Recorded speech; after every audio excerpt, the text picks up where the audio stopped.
Awesome. Good morning, everyone. I'm Alvina Safar, your Education Committee Chair, and welcome to our 1031 Tax Deferred Exchange Advanced class. I'm sure most of you guys were actually here last month for our beginning class, the intro class. So this morning, our class is going to be recorded. So as always, if you guys want a recording, please shoot me an email after the class and I will send you the recording link. And of course, I'll put my contact information in the chat room. If you have any questions during our presentation, you can either type it into the chat and Jeff and I will read it, or you can, unmute yourself and ask. And then he'll also take some questions at the end of the class as well. So our speaker, Jeff Yonamin, I know most of you guys know him. He's the Vice President, Northern and Central Region with Exchange Resources, Inc. He works as a Section 1031 exchange intermediary. He is a member of various realtors associations, including ours here at CVAR. He received his real estate license from California, Nevada, and Hawaii. He has a vast background in exchanges and working with escrow officers, real estate agents, attorneys, and CPAs. So please welcome our guest speaker, Jeff Yonamin. Great, thanks Alvina. Thanks CVAR. Appreciate it coming back. This is going to be on advanced 1031 exchanges. So I'm going to assume that everybody knows the basics, the timelines. We'll kind of do a quick review of that, and then we'll basically go into like doing improvements to the replacement property, reverse exchanges, what strategies that you guys could use, second home, vacation homes, and go more in depth into the Delaware Statutory Trust for your accredited investors.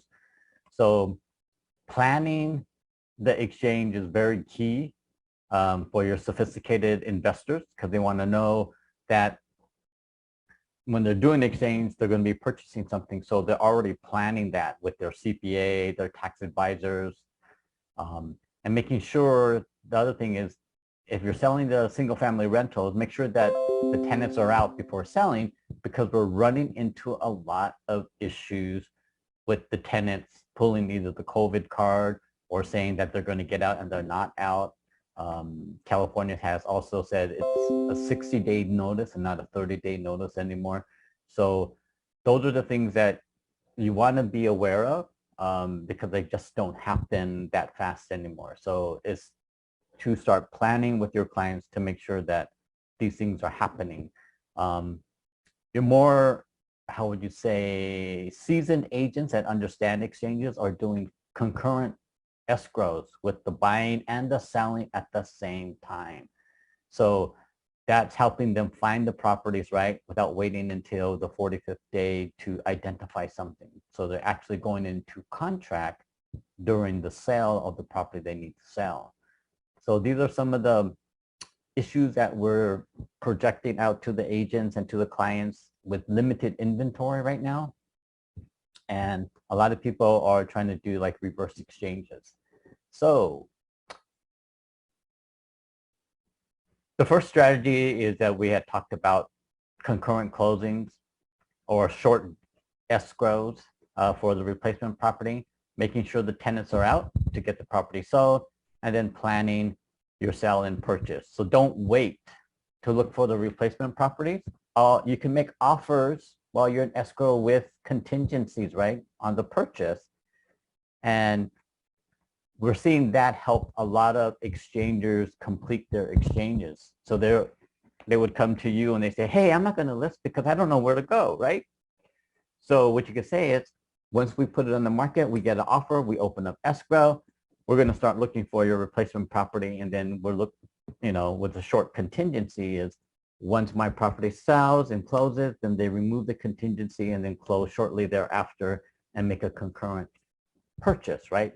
So that's what's happening a lot in this market. Very short 1031 exchanges, because the agents are planning their sale and purchase simultaneously and running the escrows concurrently. So that's a strategy that your more advanced agents are using. And so they're just not waiting until you actually close your property. So on the delayed exchange, that's why always start the planning stages with the CPA, us the qualified intermediary, and any advisors that they have, financial advisors. So you can make this close of escrow on the purchase the next day right here. You don't have to wait until 45 days. If you have it in escrow, you just got to make sure it closes after you close on the property you have to sell. So that's why we're having a lot of success rate with this because I would say about 98% of all our exchanges are actually being completed because the agents are being more proactive. The other thing that's popping up too is, can I make improvements to the replacement property that I'm buying, right? And so that's like a lot of farm. We're doing a lot of acreage right now. And also some properties that when you buy, you want to do something too, right? Get a new kitchen, new bath, put in a backyard pool, whatever that is, you could do that, but it's a more expensive 1031 exchange. These cost $9,000 to $10,000 to do, because what happens, you still have to plan it accordingly, because you just cannot say, oh, I'm going to buy this property, identify it in 45 days, and then I want to make improvements to that property. You have to plan it because you have 180 days, right, to make sure you complete the exchange. So you have to have your CPA involved. You got to get your contractors lined up. You have to have your designs with your architects ready to go. And if you got to get permits, you got to make sure your general contractor is going to be able to get those permits in time to make substantial improvements to the property that you identify. So just like the delayed exchange, you're identifying the property within 45 days and the improvements which you're going to be making to that property. Okay, whatever excess cash that you have. It could be 100,000, it could be 170,000, it could be whatever amount that is, but you could do that. So, and you have to complete the exchange by the 180th day. And that means what? Your value needs to get close enough to what you actually sold. And then we'll do a short example of how that could play out. But the reason why they're so expensive is because we have to hold title to the property at the close of escrow of the replacement property. Because once you own the property, exchange over per the IRS, because that's the value of the replacement property because you took title. So what happens is you don't take title yet. We hold title, and then with the excess funds, we do the improvements with your contractors, and then you approve it, send us the invoice, and then we pay it from the exchange funds. And then we need to hopefully spend all the cash that's remaining by the 180th day. You don't have to complete the project, but you got to be pretty close to completing your exchange. Otherwise, what? You're going to have cash boot, and then you have to pay the taxes on whatever's there, and then you complete your project. So here's an example. If I sell my rental property for $600,000, I have no debt, and these build-to-suits work the best with no debt. Otherwise, if you have to get a loan on the replacement property, the lender's not going to let you get the loan with us holding that property. So that's why 90% of the time it's going to be an all-cash sale, and then we're going to do an all-cash purchase. In this sense, we bought a $400,000 replacement property, and we only spent basically $400,000 of the net proceeds, and we had $570,000. And so they said, we're going to do improvements. They identified their improvements, and we got to spend that $170,000 by the 180th day. Anything that's left over, they pay capital gains tax, and then just go ahead and finish the project based upon their identified improvement that they're going to do to the property. But this will actually complete the build-to-suit exchange. So we have one right now that's going through. This is a farmland, and they sold their property for $1 million, and they bought a new property for $800,000, and they had $200,000 left from the 1031 exchange. So they used that to buy more trees and put them into the ground. So they hired the contractors, but they had to do that within the 180-day period, because whatever was left over, they just pay the tax on. And if they have to complete and put in the rest of the plans after the fact, as long as we used up all their funds, we completed their exchange, and then just complete the planning after that. So here are the issues with the build-to-suit exchanges, right? It's difficult to find a lender who will lend to you for the improvements which you have to do on a property that you don't own yet, right? Because we own it, we have to set up a title holding entity to hold that property. So most likely it's going to be hard money. So it's going to be more expensive if you have to get a loan for that.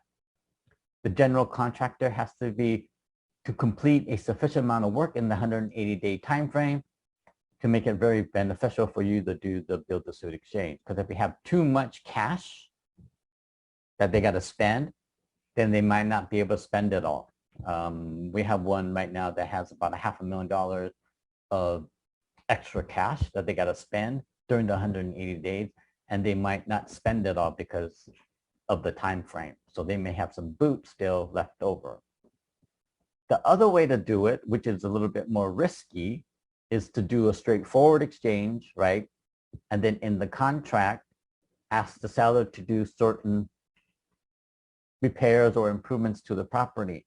And then if he doesn't accept that, but he says, hey, if you guys need that to be done, you could get it done, but he's not going to pay for it, you could say, sure, but it has to be done before the close of escrow, and it has to be paid through the close of escrow. So any improvements done by your contractor, they got to submit the invoice to the close of escrow, and the improvements can be paid from the proceeds of the 1031 exchange.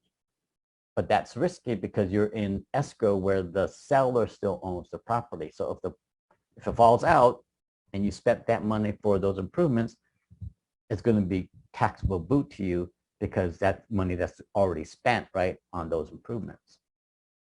So you got to watch out for those, and that's why very critical that you do them at closer to the close of escrow as opposed to the beginning of escrow if you decide to do that. And we had people do that, where we put on new roofs and some other repairs that they had to do, and the seller didn't pay for it, so the buyer said, we'll pay it through our 1031 exchange funds. And you could do that. Any questions about the build-to-suit? Hi, my name is Srinivas Ravi. I have a question. Hi. So my question is, suppose if I identify a property through a builder where he is going to take like a 7-8 months to build, and then after, so because we have only 6 months to close the property, it is going to take 7-8 months. Mm-hmm. And can I sell my property after 4 months to make sure that will fall under that 6 months period? Good question. And the answer to that is yes. And so with new construction, that's the best way to do a build-to-suit exchange. Because if you think you're going to have excess, like this was like a new construction one. And so what they did is you could add all the upgrades, right, to your new build. So you could put in the backyard, you could put in landscaping, you could put a pool in, you could do whatever you want to this property and just have it add up. And so what we did is there was one that we had just about $100,000 of excess cash, and they were buying a new construction. And so we said, you got to start spending this money into the improvements, right? To make them better, do the upgrades, do whatever you need to get into that property. So your price here upon closing is going to go up closer to what you need to spend on the 1031 exchange. And you could do that. And you could basically sell, like you said, 4 months from now. So then you fulfill your 6-month window, right? To make sure that you complete the purchase of the new construct. So basically that is going to allow identifying process after selling my house, even though I went into contract with the new house well ahead of time. Yeah, the IRS doesn't care about contract dates. They care about closing dates. Okay. So if you know that, so that's why on new constructs, you could go in the contract now, right? And then start the process, and the builder's going to say, we're not going to be done until the end of the year. So if you put your listing for the sale property on now, it's going to be no good, right? Because 6 months is going to drop you right into August, right? Exactly. So, Yep. so what happens is then you're not going to sell your property until what? August, September, because then you're going to run into, by the end of the year, that'll be already 4 months, right? Yep. So it gave you 2 month cushion to make sure that you close. Still, can I identify 3 properties like this in the process? Yes. Okay. And then see what happens is your exchange is not going to start until when? August, September, right? Yep. And so you won't be able to identify them until that time frame. So we have a lot of people going like out of state and buying new constructs, and like in Florida, Tennessee, Oklahoma, Texas. And what they're doing is they're securing those replacement properties now, right? And then they're coming back to California and they're saying, okay, when are those going to close? And they said either by the end of the year or next year. So they said, well, we can't sell our property here until fall, September, October, because then that puts them right into the time frame of when the other ones are going to be closing. And then as soon as you close your California property, then they just go ahead and identify all those properties that they have lined up, and then they go ahead and buy them. So what time I need to involve qualified intermediary during the process? Good question. We can do the consult upfront to make sure that they understand what they're doing. And then formally, we don't get involved until you actually accept an offer on the property that they're selling. So your listing basically won't happen until around September, October, right? When we formally get involved, once you guys accept an offer by the buyer. Okay, thank you. You're welcome. Got a quick question. The first question of the day here. Go ahead there. So I got so in the event that the replacement properties you're trying to identify or list as identified properties, you don't end up closing on any one of these properties, what happens then? Oh, so that's another good question. So if you identify, let's say 3 properties, right, and you're past your 45th, so if you're before your 45th day, you could, I would say, cancel all those and then put in the new 3 properties in, but you only get one 45-day window, right? So if all those 3 get sold, then you just have whatever time remaining in your 45 days to re-identify another 3. So what happens in this market, we don't get your ID statement until around day 40 to 45, because you're going to be making offers with your clients and seeing which ones are going to get accepted, right? By the 45th day. So hopefully you get into escrow during the ID period of the 45 days. Otherwise, if you got to put 3 properties on and you're past the 45th day, IRS says you're stuck trying to buy one of those 3 properties. And if you can't buy any of those 3 properties, then what happens is you have to wait until the 180th day to get their funds back, because the IRS says your exchange is still live, meaning that they could still go back and renegotiate one of those 3 properties to still satisfy their 1031 exchange. And we had that happen kind of ironically, is like we had 2 of them do that, one in LA and one up in the Bay Area, that they actually came back and said, hey, our other buyer backed out. Do you guys still want the property? And they renegotiated and they completed their exchange within the 180-day period. And that's why the IRS says we cannot cancel the exchange. It's still live until the 180th day.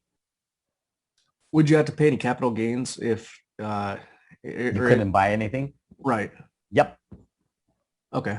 And so there's no the only penalty is you had to wait until you got your funds back, right? And then you just pay the capital gains tax. And then we, by California state law, now have to do the withholding of the 593. So normally escrow would do that, but since they're doing an exchange and then it's an incomplete exchange, the Franchise Tax Board of the state of California says, okay, you guys got to do the 3 1/3 withholding and send that money to the state. Got it. Thank you, Jeff. Mhm. So I understand capital gain is 15% for the federal, and for the state, they say that depends on your income. Are they talking about regular income or Yep. the sales proceeding from this property? So okay, this is a tax question and you always want to refer back to their CPA. So there are tax brackets for long-term capital gains. And so 15% is mid-range, okay? High side is 20%, okay?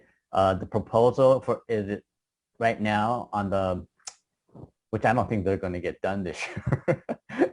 The proposal is like around 28%, okay? So they may have tiers. So right now the tiers are 15 and 20, okay? And the high side is 20. So if you're in the high bracket, it's going to be 20% instead of 15. So you got to figure out where you land. State of California, they don't have capital gains. The gain that you make adds to your income bracket. So it's going to kick you up. So you have a range from about 10.3 to 13.3. So if you go on the high side, federal, 20%, state of California, 13.3, that's already 33%. 1/3 of, for every 100,000, you're going to be paying about 33,000 in taxes. And that's not even including recaptured depreciation. So recaptured depreciation is 25% straight line, right? So whatever you depreciated over the life of the property, IRS wants 25% of that back. So you might be hitting, close to 35% by the time everything's said and done. So that's why I always check with your CPA to figure out what's your tax liability on that sale. So this, if amount is more than 600, it will be 20%? No, it depends on your income bracket. So Oh, income bracket, like nothing to do with the sale. If you're like in the, I think 200,000 income bracket per year as a single, I think 250 for a married couple, then you're in the upper bracket. And then if you're in the upper echelon bracket, there's an additional 3.8% of the Obama put that in as the healthcare initiative, right? So you got an additional 3.8 on top of that. So that's and that's why it could probably kick you pretty close to 40%, right? You'll be like at 38.8 by that time. So when they calculate the bracket, always they will check our income bracket, but not what you are selling and getting that amount. That can be $1 million. Right. It's always because you're going to get part of it's going to be return of basis, right? So that's why they always look at the gain. And so if you're over, and that's why for the IRS federally, right, you have short term, which is if you sell it short term, less than a year, then it's ordinary income. If it's over a year, then you have the two, you got the two levels, right? The 15 and the 20. And now it depends on typically where you land as far as your income bracket, because they're based upon your income bracket. But the state of California just claims it as income, right? And so you just have to pay income tax on that, whatever you make. Okay, thank you. Good questions. So, okay, now with limited inventory, we're doing a lot of reverse 1031 exchanges. So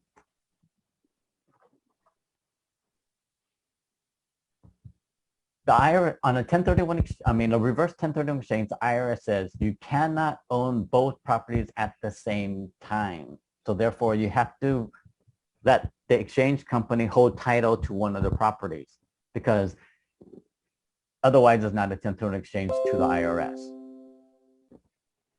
So this eliminates what? Trying to find the property that you want, right, during the 45 days of the identified process. So everything happens backwards.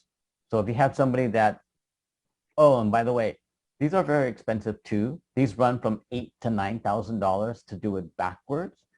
And then the straightforward one was just $950 to $1,250 for a straightforward exchange. But this eliminates the need for having that stress to find the property. So if I come to you and I say, I'm not going to list because I don't know what I'm going to buy, because there's nothing out there.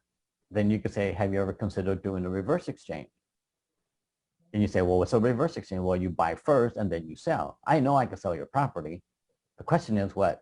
If you're going to be able to find something that you want to buy. So as long as the client is financially wherewithal to buy and purchase the replacement property, then you could go ahead and do the reverse exchange.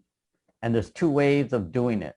And I would say we're only like 10% of the exchange companies out there will basically do it both ways. A lot of them will only do it one way, where they hold title to the property that you're going to be buying. Therefore, it has to be purchased all cash.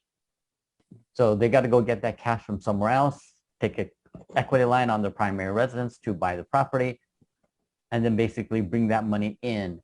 So what happens, the exchange company will take title at the close of escrow, and then everything happens backwards, right?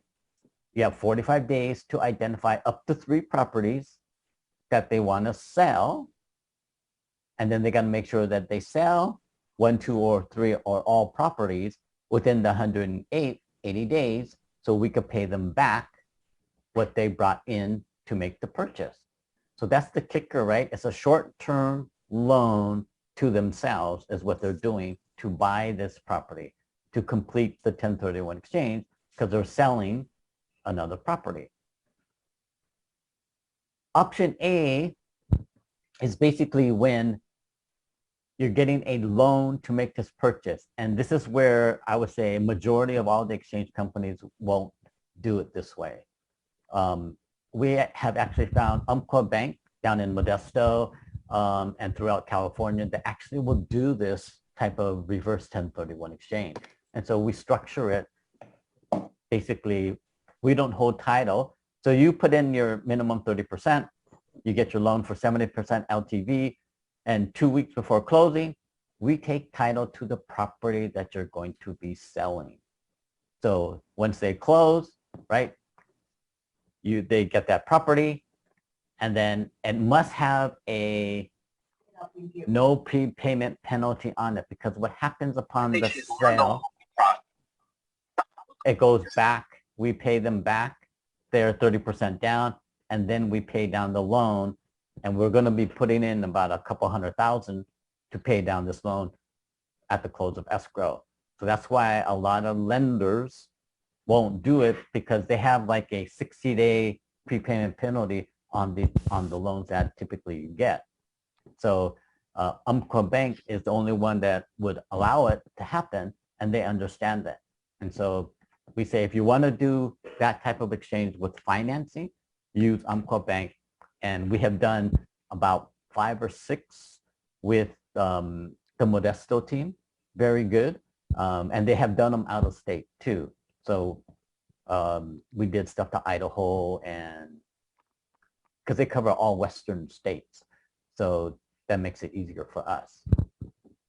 And so here is some of the difficulties, right? Is to find a lender who will lend to the investor on the replacement property, knowing that's going to be paid off shortly or partly. So that's why most likely it's going to be hard money lenders, or we hear again, Umpqua Bank, that we have found out in the past 2 years actually will do this type of loan on a reverse 1031 exchange. And the loan has to have no prepayment penalty on it, because we're going to be dropping a couple $100,000 down on that property. And then seller needs to make sure that they have the sale property, the relinquished property is ready to go on the market and be sold within 180 days. This was the issue during COVID, that they didn't have the relinquished properties set to go. And then they had tenants in it. And then the tenants started to pull the COVID cards, and they went past the 180 days. And so now they were stuck, right? The property didn't get sold. They just had to pay the taxes, and that made a whole big mess. So that's why I always plan the reverse exchanges too, that you have everything lined up, ready to go, but you're just waiting to find that right property, and you're making that offer, securing that, and then you're getting your property on the market. Same so rule. if you're doing this kind of short-term, I'm sorry, if you're doing this kind of short-term, how much the lender will charge, knowing that it is going to be a short-term They, well, two things, right? They look at it as not really even thinking that's going to be short term. Sometimes it happens and sometimes it doesn't.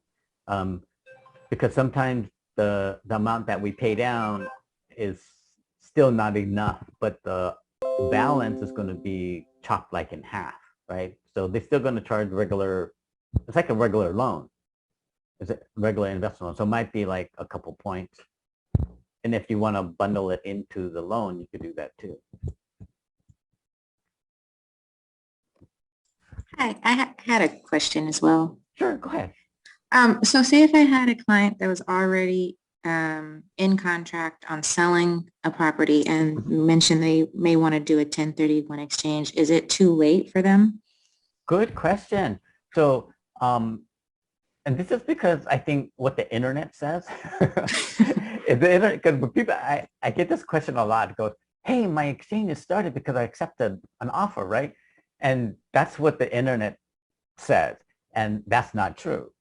And so it's, your exchange starts when you actually close. So it goes back to the IRS is always worried about closing dates and not contract dates. That's why we had the comment about going in the contract on new construct, right? And it's not going to be done for like a year, you know, to the IRS, that's fine.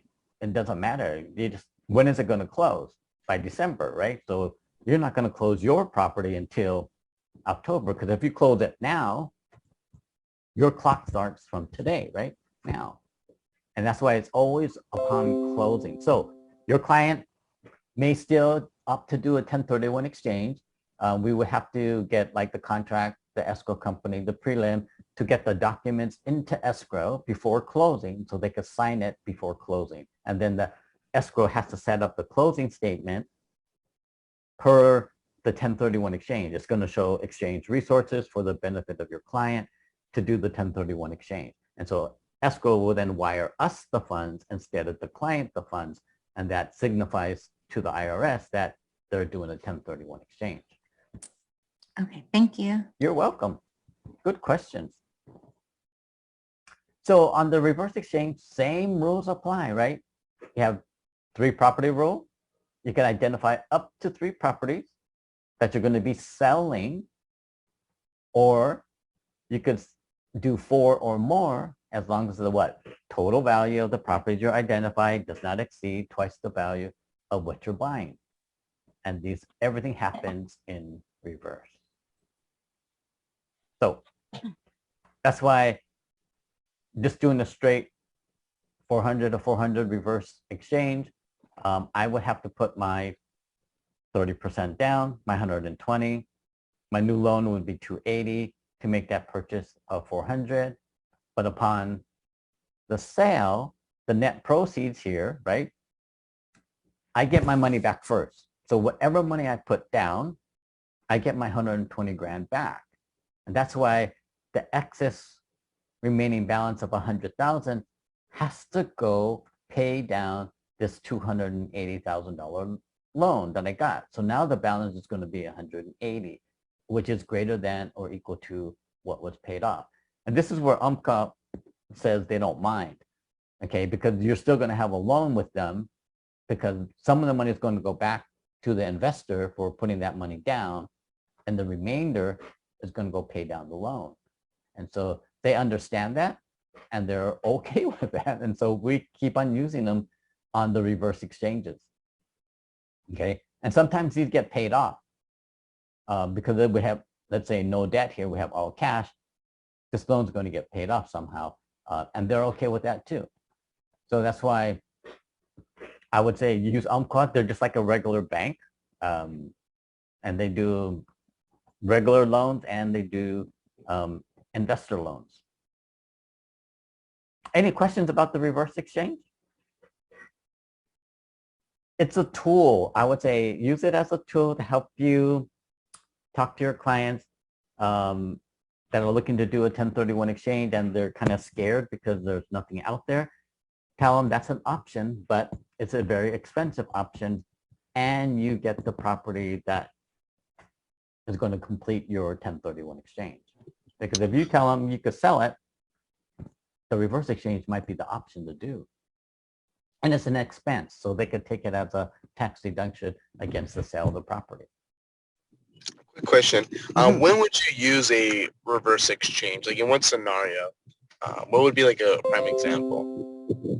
Oh, if I come to you, Frank, and I said, and you say, hey, Jeff, you got a great property to sell. And I go, but there's nothing out there, right? And so you're talking to me, and then you're saying, well, have you ever considered doing a reverse 1031 exchange? I go, well, what's that? You could buy the property first.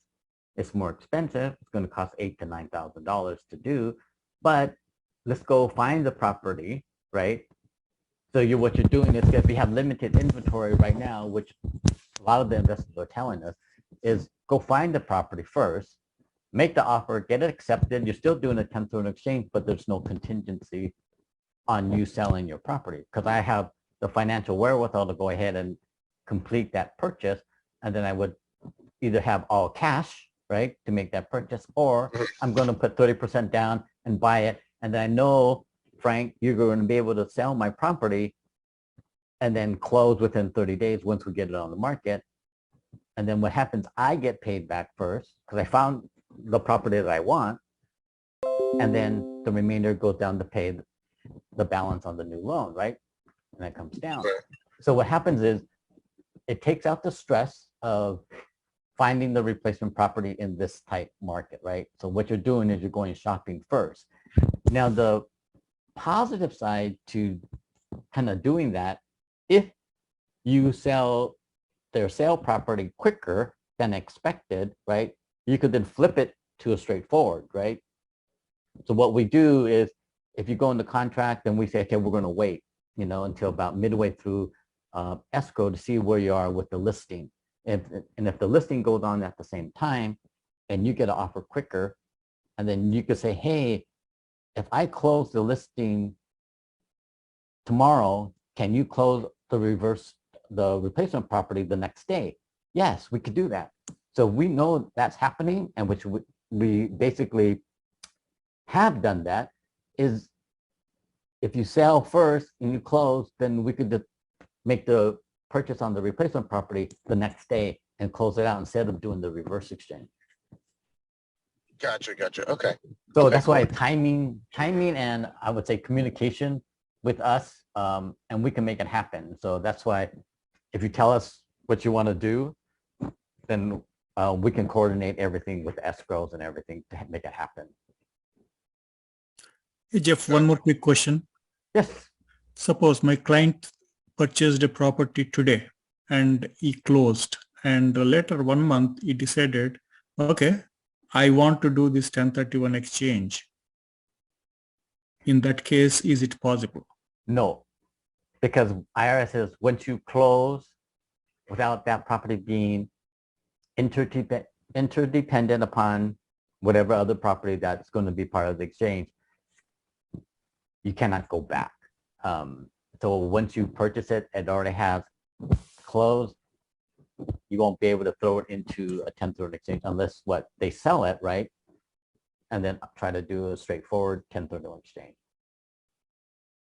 Okay, so at that time itself, my QI should be actively working on that one before even the close of the prior property. Right, if it's going to be a reverse exchange, right? Yeah. So if it's a reverse exchange, before they close on it, that reverse exchange has to be set. Oh, any exchange, okay, whether reverse or straightforward, before they close any property, the exchange must be set up. Okay, so you cannot wait and then close on the property and say, oh, by the way, I want to do a reverse exchange and we're going to be selling that property. That reverse exchange has to be set up during the escrow period of the purchase. In that process also, the 180 days will start after selling our property. Once the exchange company takes title to whatever property that they're taking title to. Okay. And that's why it's going to be pretty close to closing, whatever closing date that is. Got it. Good question. So what else is happening out there? This is kind of like, nobody talks about vacation homes, second homes. And this is an opportunity for people to use this. So if they cannot find a regular rental, you could do Airbnb, VRBOs, and here are the guidelines set by the IRS. Okay. So the property, the rental property or the exchange property has to be held at least 24 months prior to sale or after the 1031 exchange that's being held as a second home, vacation home, 1031 exchange. You must have rented it out a minimum of 14 days per 12-month cycle for each of the first two 12-month cycles or 2 years. And that, remember, that's a minimum requirement, okay? At least 14 days. And you can do more, but you can't do less, okay? And this is a given that you have to fulfill that requirement. And they give you personal use, okay? Up to what, 14 days, 2 weeks, and that's how they got that 14-day, 2-week vacation, or 10% of whatever was rented out during that 12-month period. And this has to, these two requirements must be fulfilled for each 12-month period for the first two 12-month periods. And this was passed in March 16th of 2008. And we use this a lot right now. For people to, they're doing Tahoe, they're going down to San Luis Obispo, they're buying, you know, properties that they know that they could set up as Airbnb and VRBO type of situation. So you just gotta make sure that they are aware of it, that they can do it, and it's an option out there. And this is one that we use on a retirement plan. Friends of mine worked for the state of California, and they had 2 properties, primary residence and then rental. And they said, hey, we're going to move back to Hawaii. And I said, how do I do a 1031 exchange and get only 1 property by the time I retire and move back to Hawaii? So typically, everybody would wait until they retire, right? And then basically sell the primary so they get their primary residence exclusion, and then sell the rental. They're either going to pay capital gain and they're going to do a 1031 exchange to Hawaii, but then they got to wait 2 years before they live in it. We suggested that they do the exchange first. So they sold the property in SAC, they bought the condo in Honolulu, and we did a 1031 exchange on a second home, vacation home, 1031 exchange. So they rented, it says very easy to rent out. And I said, you got to make sure that you don't go over there for more than what, 2 weeks out of the year for the first 2 years. And they said, that's not a problem. And then so once they completed it, right, they just had their primary residence and the property over in Hawaii. So when they retired, they sold this, took their $500,000 exclusion, right? All this net here, tax-free, because primary residents lived there 2 out of the past 5 years, took part of that money, paid off this loan, property is now free and clear, and they're back home retired in a property that they bought under the 1031 exchange. And this is all under tax code, because the IRS says they know these types of properties are going to be either converted to a true second home, meaning that you're not going to rent it out anymore, right? You're just going to have personal use, have family stay there, and do whatever. Or it's going to be converted to what? Your forever home. You know, they're going to convert it to a primary residence, and which they can't. Because it doesn't say that you can't. It just says you cannot do it within the first 2 years, right? Hey, Jeff, Yes. quick question. Going back to the reverse exchanges, the value of the home and the one that you're going to buy, is that still in play? Yes. Do you have to plan on when you buy the home, it being of a certain value that you're planning on selling that home when you do the reverse exchange? It should be pretty close to equal to or more, right? Than what you think you're going to get for your listing. So that's why you got to do your CMAs on the properties that they're looking to sell, or else you got to make sure that they buy up in value here, right? So that's why, because if, let's say you had And that's a good question, because if you do the reverse exchange, and let's say you sold $1 million piece of property here and you had this one already tied up, right?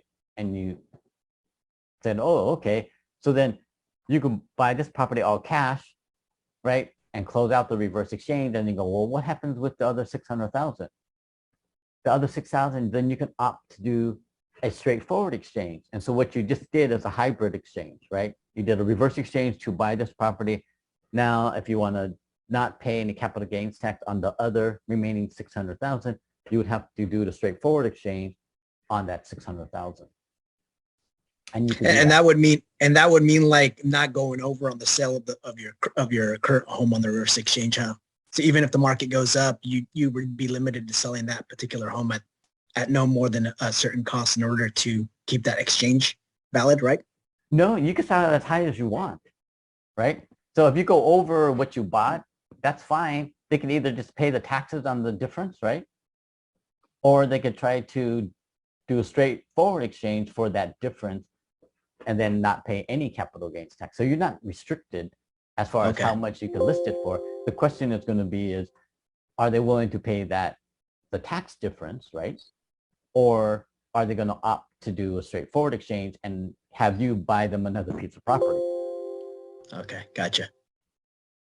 Good question, Tony. One more thing. Suppose you are buying a property and suppose current loan is 200 and the new one, you need to take extra loan because it's a higher value property. You can do that? Yes. So when if you, like on a straightforward exchange, right, you could go ahead and since you're buying up in value and then you're spending and you're moving all your net proceeds, you could also get a new loan, right? Because you're going higher. Okay. Yep. I have a question. Sure. Go ahead. So I have a client right now that currently listing their home. They had purchased a home in Texas. I think they have about 3 more months until it completely finished. I think 3 months or 4. I'm not 100% sure. Okay.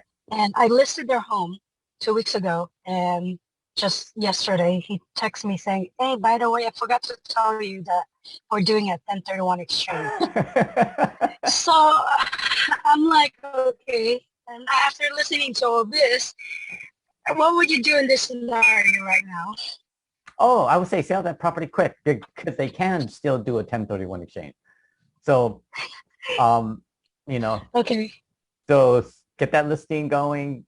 If you get it closed, like before they have to close that Texas property, right? Because you have 3 months, right, to sell the California property to then go ahead and have them do a 1031 exchange to Texas. Yeah.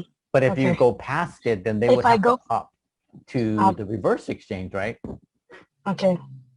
Oh, great. Okay. Thank you. Yeah, good question. She's right in the midst of exactly what we've been talking about, right? That is a new construct. It's going to be closing in 3 months. The listing just went on the market.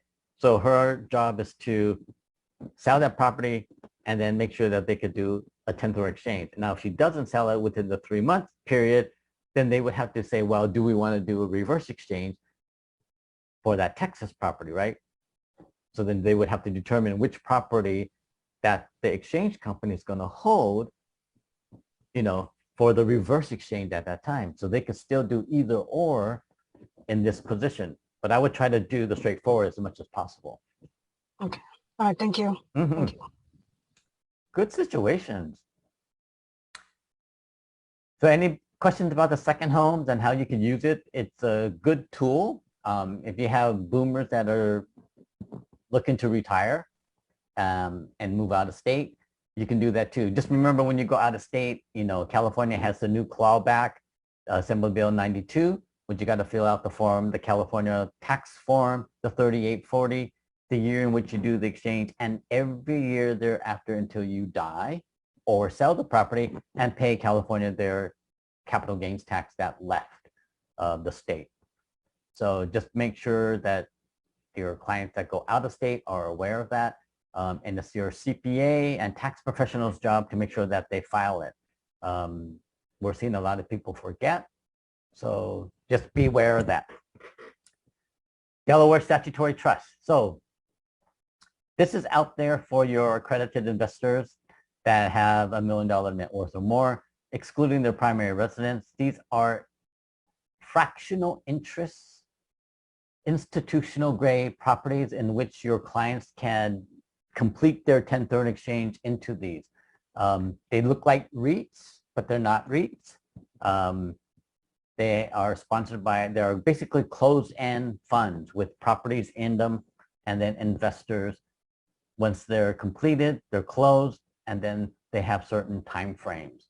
Their time frames are anywhere from 3 to 10 year holding period, and they're 100% passive, okay?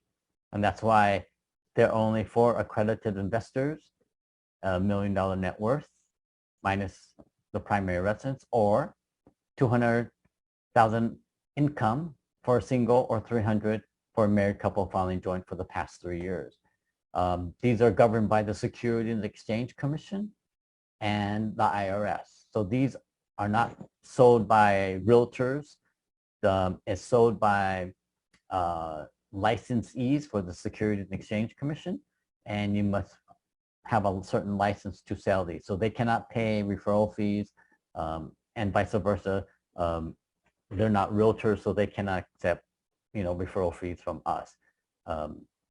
So just be aware that these are off-market properties.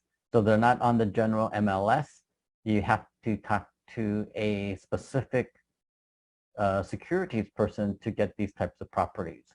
The DSTs, the minimum requirement under the 1031 exchange is 100,000. Okay, then they're called Delaware Statutory Trust, fractional interest ownerships in these types of properties. They're going to be big apartment complexes, like 200 plus units. They're going to be like triple net properties, Starbucks. We've seen Walgreens, Rite Aids, Caribou Coffee. We've seen DaVita dialysis type of medical facilities. We've seen storage facilities. We've seen industrial complexes. Amazon has also, the properties that Amazon rents, 2 of them have been part of the DST structure, the one in Fresno and the one in Chicago, and they go pretty quickly. And so you do get an income stream because these properties are already bought and up and running. So you'll know your first year income stream on these properties. And then they do like a 10-year projection. And then what they try to do is get this property up to snuff and get ready to sell it to the REITs. And then so they're going to come back to you about 6 months before they sell it. They're going to talk to all the investors and say, hey, we're entertaining offers. We're getting ready to sell. We have met our target. Now you guys got to get ready to tell us what you want to do with the net proceeds. Are you going to do another 1031 exchange into another DST? Do you want us to just give you the money, you pay the tax? Or are you going to go back into your local market and exchange back in? So you have all those 3 options under the DST structure for your clients. This I would use as a safety net. Like if you cannot find them anything out there, then I would say you might want to consider a DST to how would just not pay any capital gains tax because we can't find you anything. So I would make sure that you identify it on your ID statement as one of the choices. So you have property number 1, 1, 2, 3, ABC, property number 2, 4, 5, 6, XYZ, and then the DST as a backup, like a just in case. So because the market is getting tight, a lot of people are putting the DSTs as backups. So what are the benefits of the DSTs? It's 100% no management responsibilities. The sponsoring company takes care of all of that. They're institutional grade properties. If there's a loan on it, it's non-recourse to the investors. And they don't need to qualify for the loan because the trust, the Delaware Statutory Trust, actually qualifies for the loan for the company that brings it to market. These can eliminate boot because if they're leveraged, they can cover debt if the client cannot qualify for loans. So we have a lot of retirees go into the DSTs because they can't qualify for loans anymore. but they have loans on their properties. So we got to make sure that they get into a DST that has leverage to cover the loan amount for the debt boot, or you could add in the cash boot.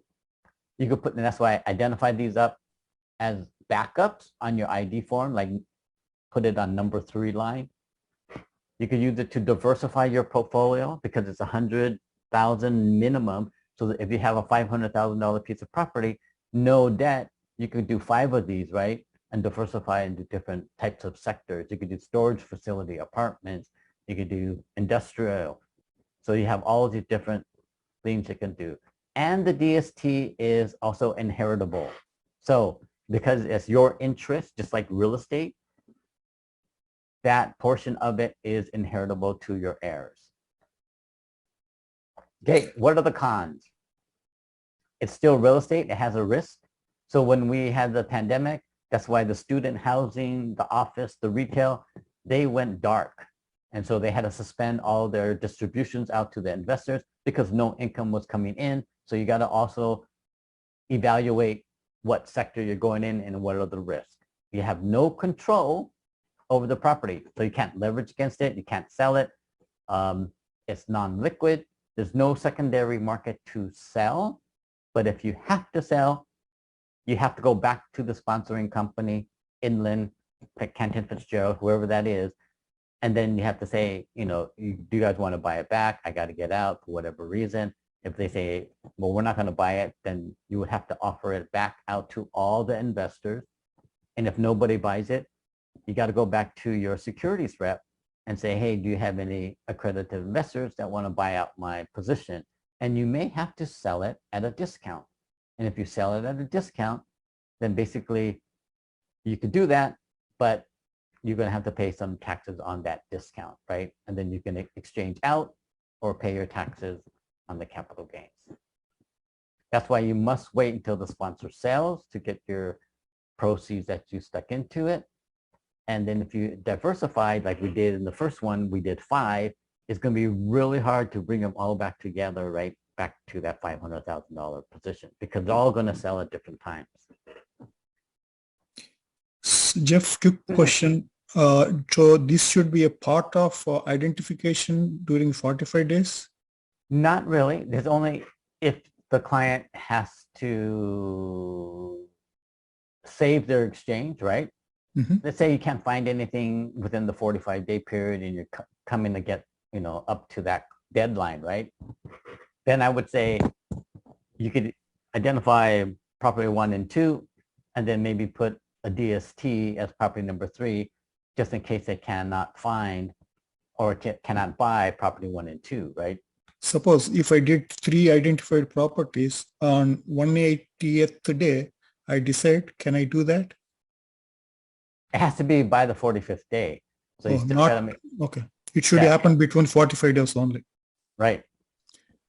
Okay. That's why if you're at the 180th day, you won't, because it's not identified, Mm-hmm. if the DST is not identified, then you cannot buy it. Quick question. And also this is whole process of 1031 exchange is just deferring the tax. And what after closing, if my client decide to transfer the property onto their children? Oh, okay. So that's an estate planning question and a CPA question, but I'll tell you how it works. The question was, after I do the 1031 exchange, right, and buy the replacement property, the client must typically hold that property for a few years, 2 to 3 years, right? Because the exchange has to go through their tax returns, and it takes about 2 to 3 years to run through the tax return. Okay. After that, if they want to gift it to the kids, that's fine, but they got to file a gift tax, right? Yep. Because they're giving over a couple $100,000, right, to the kids. And so the kids don't pay the tax. The parents have to either file or pay the tax on that, or they have to elect to take it out of their lifetime exclusion of their estate, right? So right now it's 11.4. If my property was 400,000, then I'm gifting over 400,000 to my kids. Therefore, I could either elect to take it off my 11.4. So now I just have $11 million estate, or I pay the gift tax, which is a lot higher, is I think it's like 45, 50% on that gift. So I have to pay like almost 200,000 on that gift. So you got to, I would say, do the election, but this is where the CPA and the financial planner come into play when you do those types of gifts while you're alive, because the kids will still pick up what mom and dad's cost basis, right? Mhm. So even though I gifted 400, their cost basis is not 400. It's mom and dad's cost basis that transfers too. So they get the whole shenanigan, right? Because So the only time, parents need to pay the tax. in this or they case. have to elect to take it off their estate Plan. lifetime. Okay. Yeah, In that case, there is no need to pay any gift tax. correct. Okay. And then remember, the kids got mom and dad's basis. So the gain that mom and dad made is still intact in the property. Okay. But then now the kids are going to be liable for it. Got it. Okay. Thank you. Yep. So as we're talking about the DSTs, right? If I have a $500,000 piece of property, no debt on it. So, and I had my $2,500 a month rent coming in. So my cash on cash based on a $500,000 investment is 5.8. If I do the leverage, right, then it goes up to 8.1. And that's why when we have all these types of properties here, and we have a lot of them, they do the, you know, they go out and buy multiple properties, or they do the DSTs. And this is one of them that we did. They had no debt, and we basically bought 4 DSTs. And then I think it's a little bit higher because some of them didn't have a big enough debt. They were like only 50% leverage. So this, but now you have 4 properties, right? Like generating an 8 return on your property. So instead of getting a cash flow of only 29,000, they got a cash flow of 40,000. So they kind of like said, I increased my cash flow by doing the DSTs. They did it, okay? And then that's no headaches and 100% passive. And you could do it with just 2, right? And it's still substantially, it's still okay. And so that's why you gotta run your numbers and see how they're gonna work. And sometimes by doing your own rentals, right, it's gonna be more headaches than to have somebody else do it for you and still get a pretty close return as to what you were getting. So this is a actual 1031 exchange that we did. We did a DST consolidation. We sold 2 properties, 4 and 500. We had some costs. Our loan proceeds was 380 and our down was 450. The DST here was 50% leverage. So when we put in 450, we match our amount of debt, and we were purchasing 900,000, and we covered our debt amount, and then we also put everything in, and so, and that was real easy. And so basically we completed that, and you could be up and running into the new property within 2 weeks. That's how fast these DSTs are operating, because the properties are already bought. All they're doing is filling the slot, and then you get paid on the next distribution of income. You could do a partial, right? You could do one and not the other. So if you sell your property and you find a property that you want to buy, you can buy it all cash, right, from your net proceeds, and just put the remainder and the debt to the DST. So you can split it up. You don't have to do all or nothing, right? So you can go in the local market, and then you could do, hey, I got some boot left over, I'll just throw it over here. But it has to be about 100,000 left over. Or you could split it up into 2 different ones. This is the one that we did into the Amazon Fulfillment Center. They dropped it in here, and then they picked up, it was 50% leverage. And then we had triple net properties on the other side, and that was also 50% leverage. So you could just split it up and do 50-50 on either side. So for the DSTs, it's easy to find the replacement property because they're institutional grade. You just got to talk to the financial reps to see what's coming down the pike. the loan's already in place, no qualifying. A majority of them are out of the state of California. So you got to make sure that you file your CA 3840 because all the properties are out of state. So you could diversify, consolidate either way. Properties are already purchased and these are quick close 2 to 3 weeks. Once you say go and you want to go into it, it's pretty quick. All we have to do is coordinate with the company, the escrow, we have the proceeds, and then we get ready to send them over for closing. What is the process to sell DSTs? Oh, when you sell the DST, that goes on to the sponsoring company, right? So it's not going to be done until about anywhere from 3 to 10 years. So they have a certain projection that they're looking to hit. Once they hit it, then they start putting all the feelers out for institutional buyers for these types of properties. No, suppose I put some 200K into DST, and is there a time period before I get out of the DST? Yes, you have to wait until the sponsors. That's why it's anywhere between 3 to 10 years. You don't know that. That's why we say if it's easy to go in, but you're at the mercy of the company as to when that property is being sold, right? So it could be 3 years, it could be 10 years, right? And so we say, once you go into these things, we say, expect to stay there for 10 years. And we come out at that time, we need to pay capital gain tax. Or you do another exchange. Got it. So that's why with these, you have the opportunity when they sell to roll back into the local market, right? So we had some people do it in 2016. And then what's happening right now, a lot of them are turning over. And so we had about 5 of them at the end of the year. And then basically they said, well, how's the market? We say the market is too tight still. it's high. So if you come back in, you're going to be buying high. So what they did is they just rolled right back into another DST.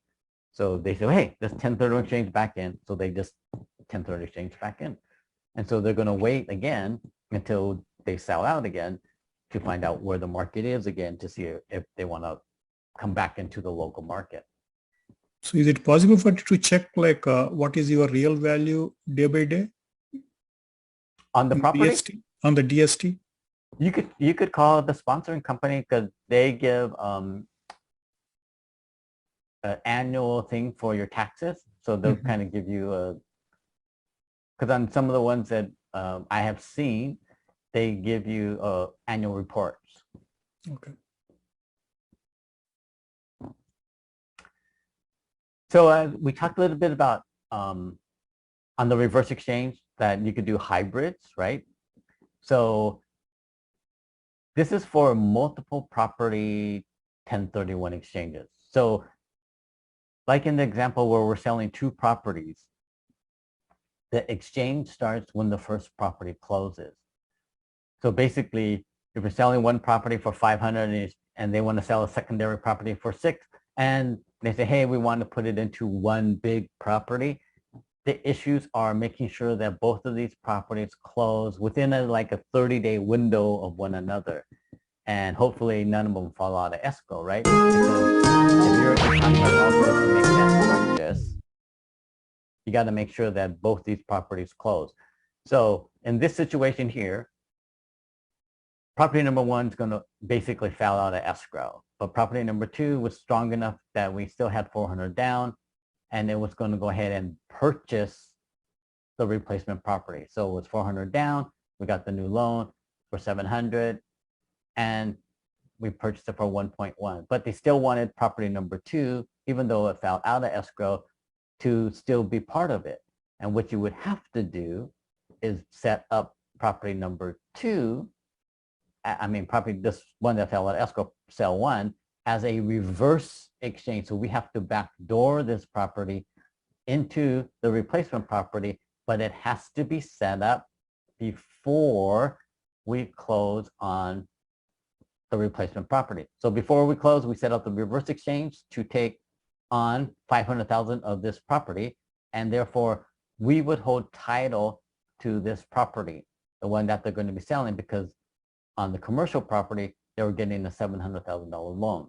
So we wouldn't be able to take title here. We have to take title here, and then we would backdoor property number one back into this. And so they'll get both properties in, but they're going to be doing two different exchanges.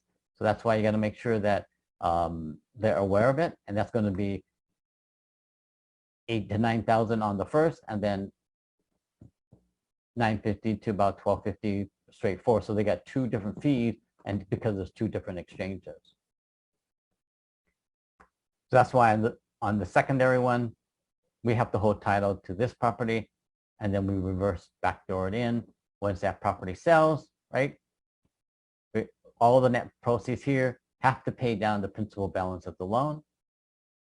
And then now the principal balance is going to be 350, which is greater than or equal to the two loans that were paid off. And that completes the hybrid 1031 exchange. But those could be done. And it's always based on multiple properties. So the exchange starts when the first property closes. We can always add any relinquished property anytime before the replacement property is ready to close, right? Once it gets ready to close and the other property is not sold, we have to backdoor it with the reverse exchange. And that's why hopefully the relinquished properties are sold within a 30 to 45-day window, and the tenant should be out of the property. So on one of the ones that we're doing right now, they basically sold right before Thanksgiving. They identified a $1.6 million to be purchased, and the close of escrow is the 22nd of this month. And so we just closed on a second relinquished property in January, and they have a third one that this third one actually fell out of escrow and now it's back in escrow. And what they're telling us is that once we close the third property, we're closing on the replacement property concurrently. So we're going to do a concurrent close with the third property and the replacement property for the whole exchange. So this is a 3-for-1 exchange. And then as long as you have flexibility with the seller, which we're doing an addendum to extend it to match the closing of the third property. You can do that. But those are just a little bit more sophisticated 1031 exchanges, but we are coordinating that for them. So where are the exchange opportunities, right? Helping family members, you can do that to be your tenants, or having them find properties where they want to live. Airbnb and VRBO, using that as an alternative to just a regular rental. So you probably get a much better property. You can upsize and downsize. You can go out of state. Just remember the California law. You can diversify, you can consolidate. Any questions? You had some really great questions, let me tell you. We have had good questions. We do have one in the chat. Frank Garcia said, when the DST is sold, how is the percentage of my investment return determined? Oh, it's based on your investment into the exchange, right? So into the DST, they have you a certain percentage, right? So upon the sale, you get that certain percentage coming out. So if you had 100,000 in, and that was like 1% at the time you purchased in, then when they sell, then you get the 1% out of the sale.